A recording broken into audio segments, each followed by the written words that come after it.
नमस्कार, देवभूमि समाचार में आप सभी का स्वागत है। मैं हूं आपके साथ रक्षंदा खान। आगे अपने साथ देखेंगे उत्तराखंड की तमाम छोटी बड़ी खबरें विस्तार से, लेकिन उससे पहले नजर डालते हैं इस वक्त की हेडलाइंस पर। निकाय चुनाव में सीएम धामी का धुआंधार प्रचार प्रसार। कुमाऊं से गढ़वाल तक मुख्यमंत्री ने संभाली चुनाव प्रचार की कमान। बाजपुर और खटीमा में किया रोड शो, जनता से की वोट की अपील। उत्तराखंड में फिर गरमाया थूक जिहाद का मामला। सीएम धामी ने दी सख्त चेतावनी, कहा घृणित मानसिकता वालों पर होगी कार्रवाई। कांग्रेस ने भी साधा निशाना।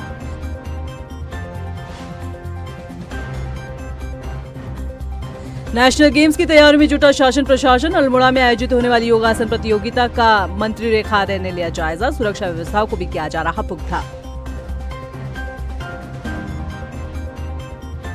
और उत्तराखंड में तेजी से बढ़ रहा सड़क हादसों का ग्राफ। साल 2023 के बाद सड़क दुर्घटनाओं में 3% की हुई बढ़ोतरी। हादसों को रोकने में विभाग हुए नाकाम। हेडलाइंस के बाद बुलेटिन में खबरें विस्तार से, और बात सबसे पहले कर लेते हैं निकाय चुनाव की। निकाय चुनाव में सीएम पुष्कर सिंह धामी धुआंधार प्रचार प्रसार करते हुए नजर आ रहे हैं।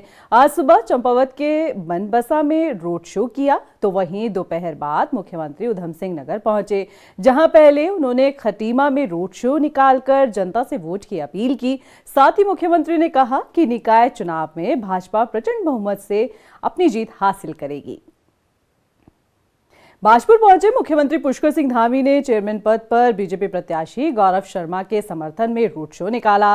वहीं रोड शो में जनसैलाब भी उमड़ा नजर आया। बता दें कि मुख्यमंत्री धामी ने लोगों से संवाद कर बीजेपी प्रत्याशी के समर्थन में वोट की अपील की। साथ ही कांग्रेस पर भी जमकर निशाना साधा। उधर सीएम ने गुरुद्वारा साहिब में मत्था टेक कर वहां पर बीजेपी के जीतने की कामना की।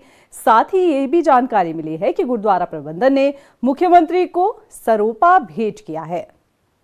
हमारे बाजपुर शहर को उठाना पड़ा है भाइयों, इसलिए मैं आप सबसे ये निवेदन करने के लिए आया हूं कि जो हमारी पहले की जो कुछ कमी रह गई है, उस कमी को हमको सुधारना है और बाजपुर के विकास में एक नई दिशा प्रदान करनी है, नई दिशा देनी है, नया कदम हम सबको बढ़ाना है।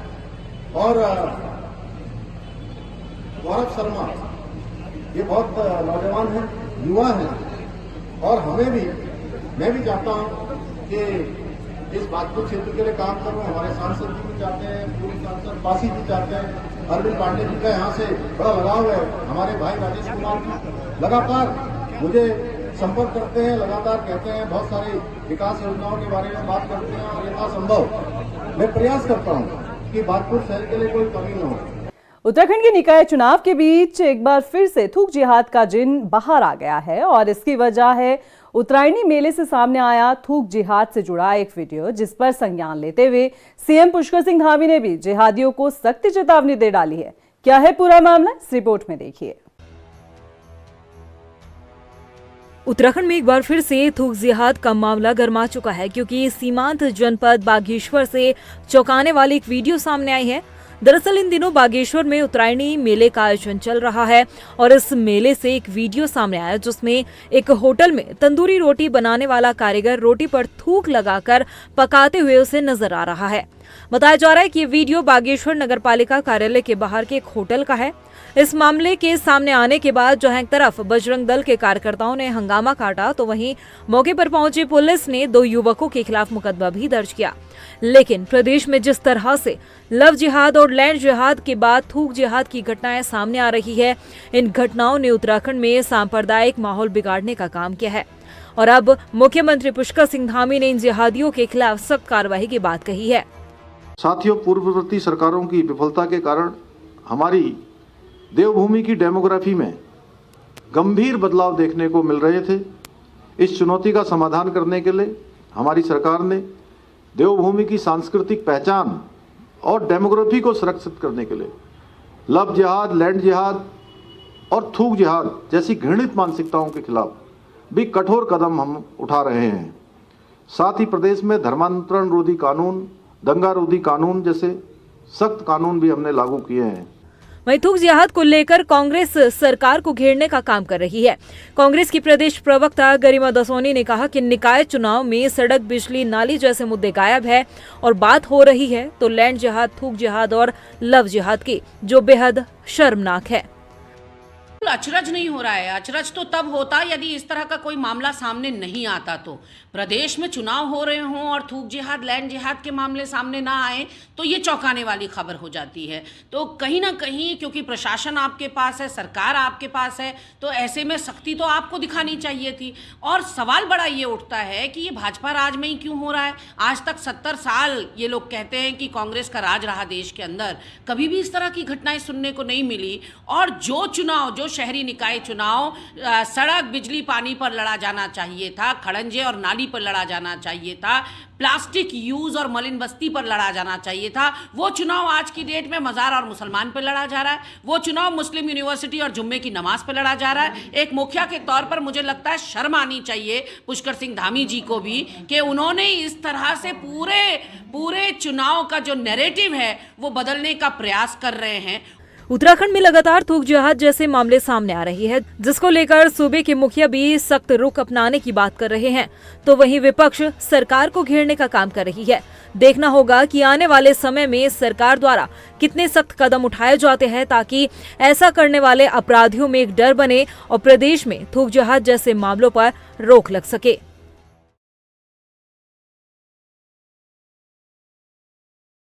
टिहरी में चुनाव प्रचार के दौरान भाजपा के प्रदेश महामंत्री आदित्य कोठारी ने कांग्रेस को लेकर अजीबोगरीब बयान दिया है। दरअसल चिमियाला नगर पंचायत में बीजेपी की जीत को लेकर जब आदित्य कोठारी से सवाल किया गया तो उन्होंने कहा कि अगर नगर पंचायत से कांग्रेस का अध्यक्ष जीत भी गया तो क्या कर लेगा, किसके पास जाएगा, क्योंकि प्रदेश और केंद्र में सिर्फ बीजेपी की सरकार है।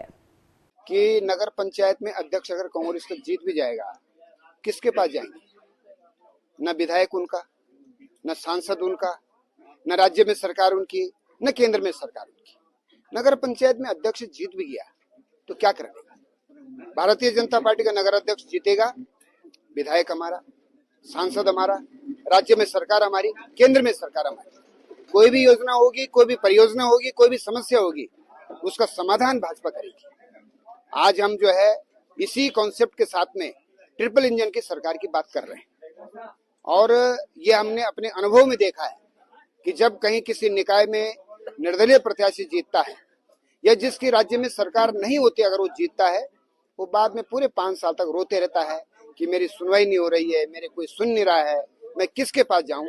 उधर मुख्य विपक्षी दल कांग्रेस ने निकाय चुनाव के मद्देनजर ड्यूटी करने वाले कर्मचारियों के लिए मतदान की कोई व्यवस्था न होने पर सवाल उठाए हैं। कांग्रेस प्रदेश प्रवक्ता गरिमा दसौनी ने बताया कि कांग्रेस ने मतदान कर्मचारियों के मताधिकार को लेकर अनिवार्य रूप से संपन्न कराए जाने की मांग पर निर्वाचन आयोग को ज्ञापन सौंपा है। उन्होंने बताया कि राज्य निर्वाचन आयुक्त ने शिकायत पर संज्ञान लेते हुए कर्मचारियों के 100% मतदान को सुनिश्चित करने की बात कही है।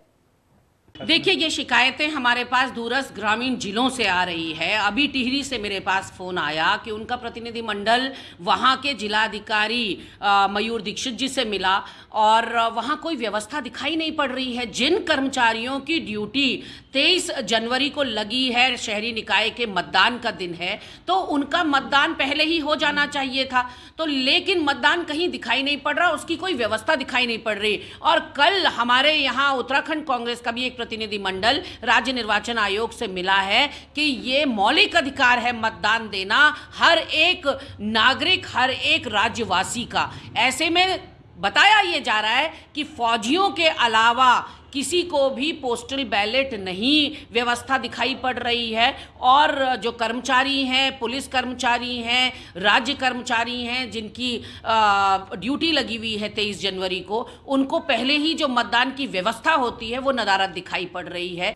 वहीं टिहरी के नगर पंचायत चिमियाला में बीजेपी प्रत्याशी गोविंद सिंह चुनाव प्रचार प्रसार के चलते घर घर जाकर लोगों से जनसंपर्क करते नजर आ रहे हैं। साथ ही बीजेपी के पक्ष में वोट की भी अपील कर रहे हैं। बीजेपी प्रत्याशी गोविंद सिंह ने निकाय चुनाव में अपनी जीत का दावा किया है। भाजपा जीत की तरफ इस चुनाव को देख रही है और हम काफ़ी अच्छे मतों से यहाँ पे विजय हासिल करेंगे। और जो हमारे यहाँ पर जो पिछले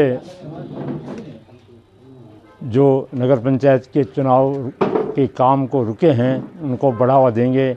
इन्हीं प्रयासों के साथ हम आगे बढ़ते जा रहे हैं और निश्चित ही भारतीय जनता पार्टी विजय हासिल करेगी।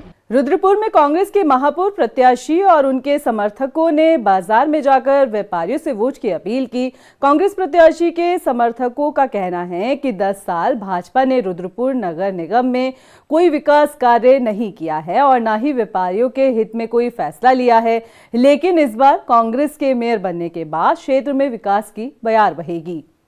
लगातार कांग्रेस के प्रति लोगों का रुझान बढ़ रहा है, चाहे वार्ड से लेके चाहे नगरीय क्षेत्र हो, शहर का क्षेत्र हो, लगातार कांग्रेस के कार्यकर्ता और लोग, आम जनता कांग्रेस के प्रति आश्वस्त है। और 23 तारीख को कांग्रेस के प्रति लोग मतदान करेंगे। और जो 10 साल का इनका मेयर था और 15 साल से पीछे इनका भाजपा का विधायक था, जो इन्होंने झूठे वादे किए हैं, जिसने इन्होंने एक भी वादा उसमें पूरा नहीं हुआ, इसलिए लोगों से छल कपट हुआ, इसलिए आम लोगों ने मन बना लिया इस बार कांग्रेस को वोट देंगे। उधर दिनेशपुर नगर पंचायत से सभासद भाजपा प्रत्याशी सत्यजीत विश्वास ने रोड शो निकाला। आपको बता दें, बीजेपी कार्यकर्ता समेत उनके समर्थक इस रोड शो में नजर आए। इस दौरान उन्होंने जनता से भाजपा के पक्ष में वोट डालने की अपील की। तो धन्यवाद, आप यहाँ आए। जनता से यही पहले देखिए, आप जनता देखिए, भरपूर साथ भरपूर आशीर्वाद है और 3 तारीख को भारी मतदान करने के लिए घर से निकलिए और ज्यादा से ज्यादा वोट देकर हमको जिताइए। अगर आप यहाँ पर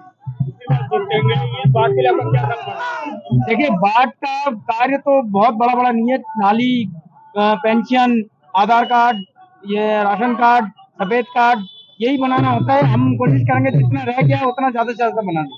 वहीं लोहाघाट में कांग्रेस की पूर्व जिला अध्यक्ष निर्मला घेतोड़ी ने नगर पालिका पद पर, बता दें कि नगर पालिका अध्यक्ष पद पर कांग्रेस प्रत्याशी रंजीत अधिकारी के समर्थन में प्रचार प्रसार किया। इस दौरान उन्होंने सरकार की नाकामियों को गिनवाते हुए बीजेपी पर निशाना साधा। कांग्रेस नेता निर्मला घेतोड़ी ने दावा किया है कि क्षेत्र में कांग्रेस प्रत्याशी की जीत हो रही है। सबसे पहले तो मैं आप सबको बहुत बहुत बधाई देती हूँ, धन्यवाद भी देती हूँ कि आप लोगों ने यहाँ पर बहुत अच्छा कांग्रेस का जो माहौल बना है, हमारे कार्यकर्ता लोग सब एकजुट हैं। दूसरा, जो आपने पूछा कि मुख्यमंत्री जी और ट्रिपल इंजन सरकार, तो इससे पहले भी मुझे लग रहा है ये लोहाघाट में ट्रिपल इंजन ही थी। अब इंजन चल ही नहीं रहे भैया, इंजन हो गए हैं फिर, तो नया इंजन तो लगाना ही पड़ेगा जनता को। मैं तो जनता से यही अपील करने आई हूँ कि इन इंजनों को आपने देख लिया है, अब नया इंजन चुनो। और मुख्यमंत्री जी तो ट्रिपल इंजन की बात कह रहे हैं, उनका कार्यकाल भी 3 साल हो चुका है, 5 साल पहले का है। वो भी तो अपने कार्यकाल का हिसाब बताएं कि उनका इंजन कितना चला है। मंगलौर में अध्यक्ष पद पर चुनाव लड़ रहे कांग्रेस प्रत्याशी चौधरी इस्लाम ने डोर टू डोर प्रचार प्रसार किया। इस दौरान उनके साथ विधायक काजी निजामुद्दीन और पूर्व प्रत्याशी मोइनुद्दीन अंसारी भी नजर आए। आपको बता दें कि इस मौके पर कांग्रेसियों ने जमकर सरकार पर निशाना साधा।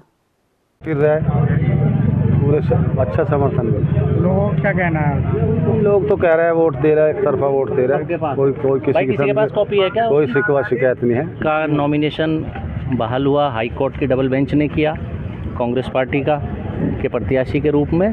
तो हम सब लोग जब से ही नॉमिनेशन बहाल हुआ, फिर मोइनुद्दीन भाई से बात हुई, इन्होंने, इनके परिवार ने, इनके राजनीतिक समर्थकों ने, सभी ने चौधरी साहब को समर्थन दिया। और फिर हम लोगों ने जहां तक भी हो सके मंगलौर को हम डोर टू डोर करने की कोशिश कर रहे हैं। यहाँ यही एक प्रथा है कि डोर टू डोर चुनाव में होता है, तो हम लोग उसको कोशिश करते हैं करें और जन सहयोग मिल रहा है और उम्मीद करते हैं बहुत अच्छा समर्थन चौधरी इस्लाम जी को, कांग्रेस पार्टी को मिलेगा और हम भारी तादाद में वोट लेकर यहाँ जीतेंगे। उत्तराखंड में समान नागरिक संहिता लागू करने के लिए शासन की ओर से कवायद तेज हो चुकी है। आपको बता दें कि नियमावली के मसौदे पर संशोधन कर परीक्षण के लिए न्याय और विधि विभाग को भेज दिया गया है। कहा जा रहा है कि सरकार 20 जनवरी को नियमावली मंजूरी करने के लिए कैबिनेट बैठक बुला सकती है, लेकिन नगर निकाय चुनाव की आचार संहिता की वजह से सरकार को कैबिनेट बैठक के लिए राज्य निर्वाचन आयोग से विशेष मंजूरी लेनी होगी।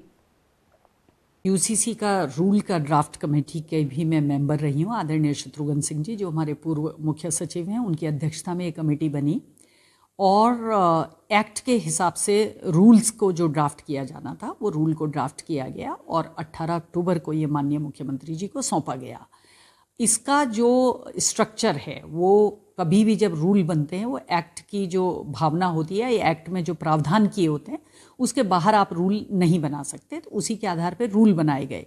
हाँ, उसके स्ट्रक्चर में कभी ये हो सकता है कि हम एक बात को एक से अधिक बार कह रहे हैं, और हमारे जो न्याय विभाग है या हमारा जो विधि है विभाग है वहाँ ये महसूस किया गया हो कि जितना हैंडी बने, जितना उसमें रेपिटेशन ना हो, जितना उसका स्ट्रक्चर सेल्फ एक्सप्लेनेटरी हो, उतना ज़्यादा बेहतर हो। 38वें राष्ट्रीय खेलों के तहत अल्मोड़ा में आयोजित होने वाली योगासन प्रतियोगिता की तैयारियों का जायजा लेने के लिए खेल मंत्री रेखा आर्य अल्मोड़ा पहुंची।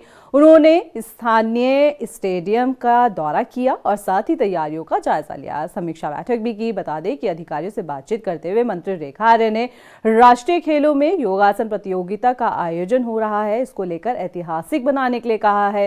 साथ ही आयोजन न केवल खिलाड़ियों के लिए बल्कि अल्मोड़ा के नागरिकों के लिए भी गौरव का अवसर बताया है।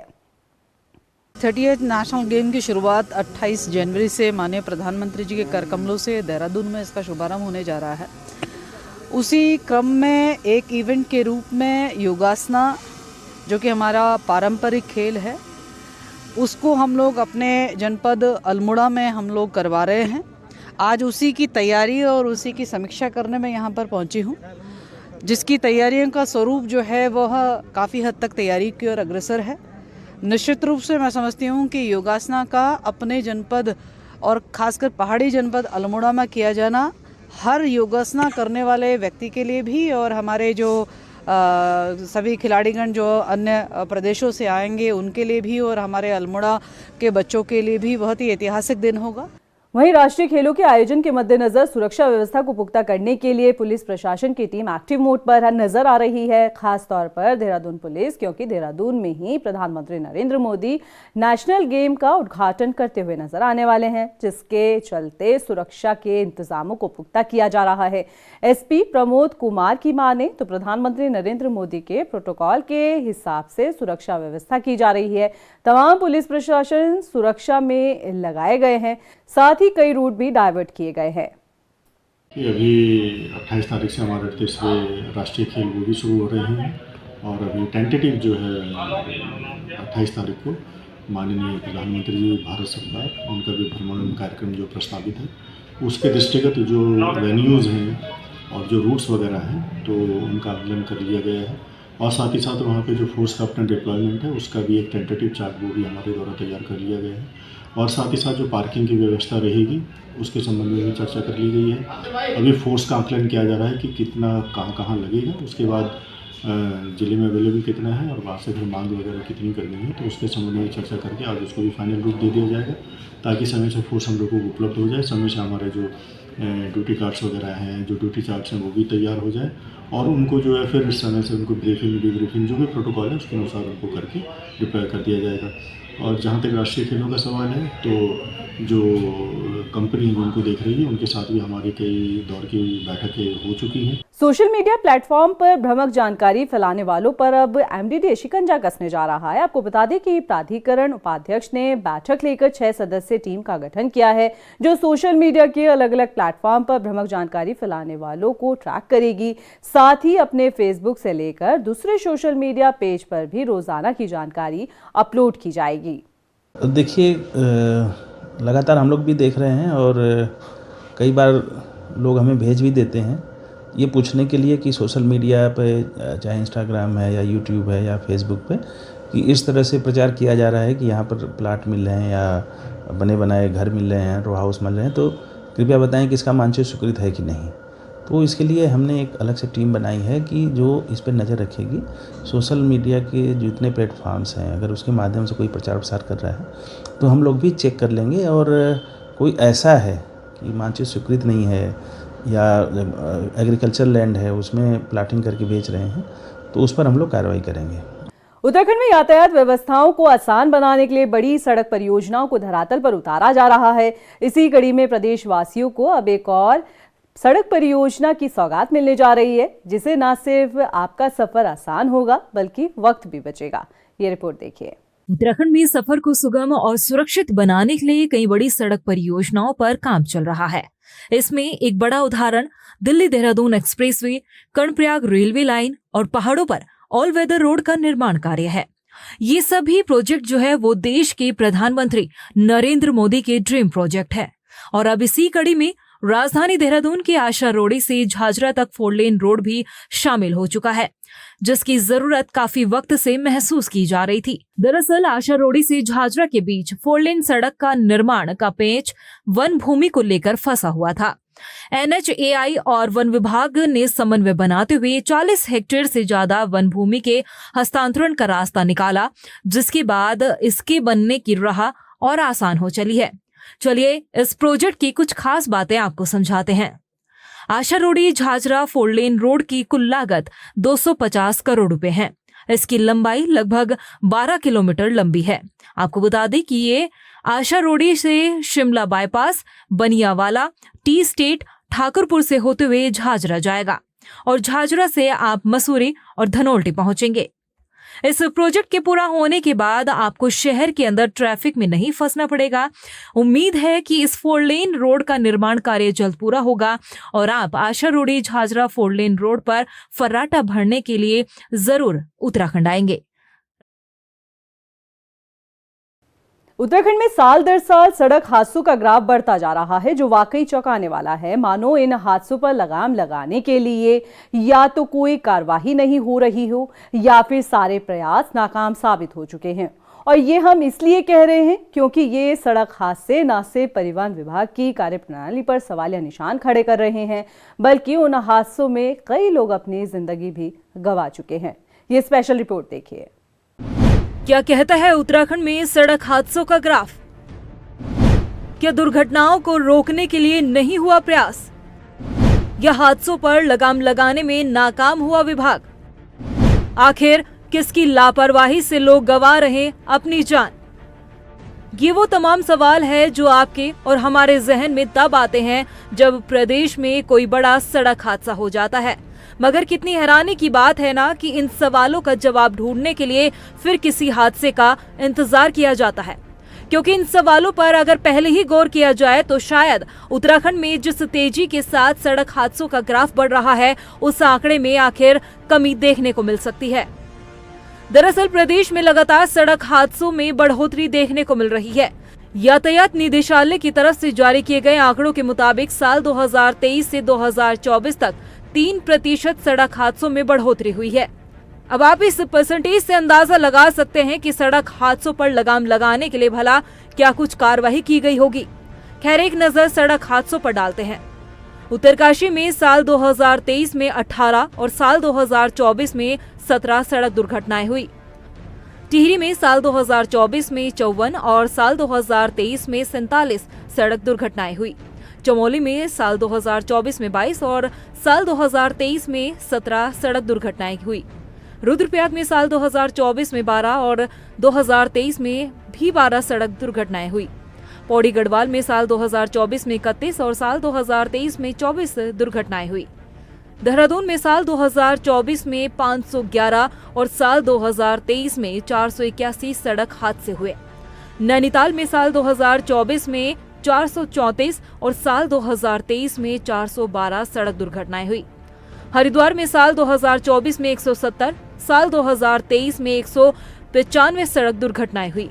उधम सिंह नगर में साल 2024 में 422 और साल 2023 में 425 सड़क हादसे हुए। अल्मोड़ा में साल 2024 में 19 और साल 2023 में 16 सड़क दुर्घटनाएं हुई। पिथौरागढ़ में साल 2024 में 24 और साल 2023 में 18 सड़क हादसे हुए। चंपावत में 2024 में 26 और 2023 में 21 सड़क दुर्घटनाएं हुई। वहीं बागेश्वर में साल 2024 में 5 और साल 2023 में भी 5 सड़क दुर्घटनाएं हुई थी। इन सड़क हादसों पर लगाम लगाने में यातायात निदेशालय भी नाकाम रहा। हालांकि अब सड़क हादसों पर लगाम लगाने के लिए यातायात निदेशालय की तरफ से कसरत तेज होती नजर आ रही है। यातायात निदेशालय ने सभी जनपदों के एसएसपी और एसपी को निर्देशित किया गया है कि प्रवर्तन अधिकारियों से सड़क दुर्घटनाओं की रोकथाम के साथ साथ कार्रवाई को बढ़ाने के भी निर्देश दिए गए।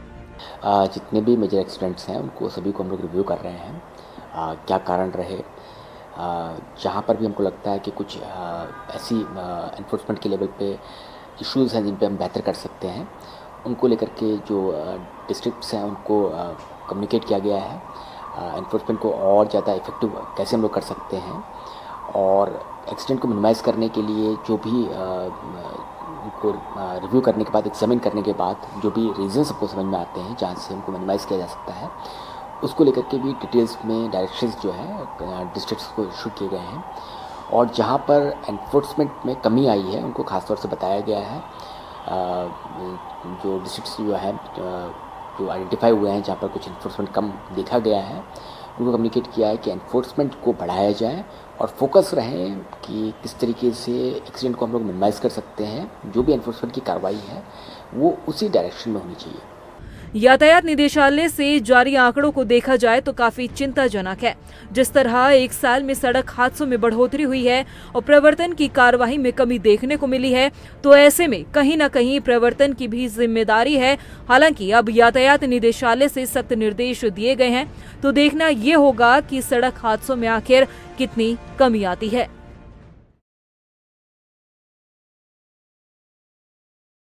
उधर नरेंद्र के पट्टी दोगी में क्रिकेट टूर्नामेंट का आयोजन हुआ। बताया जा रहा है कि क्रिकेट टूर्नामेंट में करीब 15 क्रिकेट टीमों ने हिस्सा लिया है। बता दें कि ब्लू स्टार लॉयन ने 10 रनों के अंतर से मैच को जीता। उधर यूकेडी के केंद्रीय सचिव ने इस आयोजन की तारीफ की। सभी टीम यहाँ पर जो टूर्नामेंट का आयोजन हुआ, इसमें लगभग 15 से 20 टीमों ने भाग लिया और यहाँ पर जो सीढ़ी नुमा खेल थे इसमें बहुत अच्छा प्रदर्शन दिखाया। यहाँ पर विजेता टीम रही लोयल की, उप विजेता टीम रही ससमण की। मैं सभी खिलाड़ियों का दिल से धन्यवाद भी देता हूँ और यहाँ पर क्रिकेट क्लब गंगलसी की ओर से बहुत बहुत हार्दिक शुभकामनाएं भी। और आगे भी हम इसी तरह से आगे इस क्रिकेट टूर्नामेंट का आयोजन करते रहेंगे। उधर राजधानी देहरादून के चाय बागान में गौवंश की हत्या का मामला सामने आया है। बताया जा रहा है कि आरोपियों ने गौवंश को चुराकर उसे मौत के घाट उतार दिया। घटना के बाद क्षेत्र में तनाव का माहौल है। उधर बजरंग दल पुलिस की कार्रवाई पर सवाल उठा रहे हैं।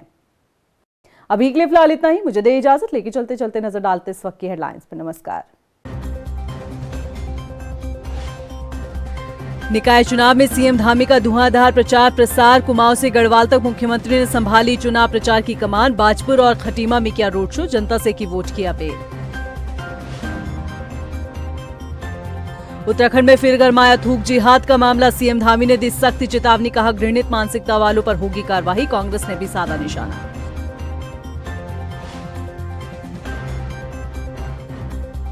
नेशनल गेम्स की तैयारी में जुटा शासन प्रशासन। अल्मोड़ा में आयोजित होने वाली योगासन प्रतियोगिता का मंत्री रेखा आर्य ने लिया जायजा। सुरक्षा व्यवस्थाओं को भी किया जा रहा पुख्ता। और उत्तराखंड में तेजी से बढ़ रहा सड़क हादसों का ग्राफ। साल 2023 के बाद सड़क दुर्घटनाओं में 3% की हुई बढ़ोतरी। हादसों को रोकने में विभाग हुए नाकाम।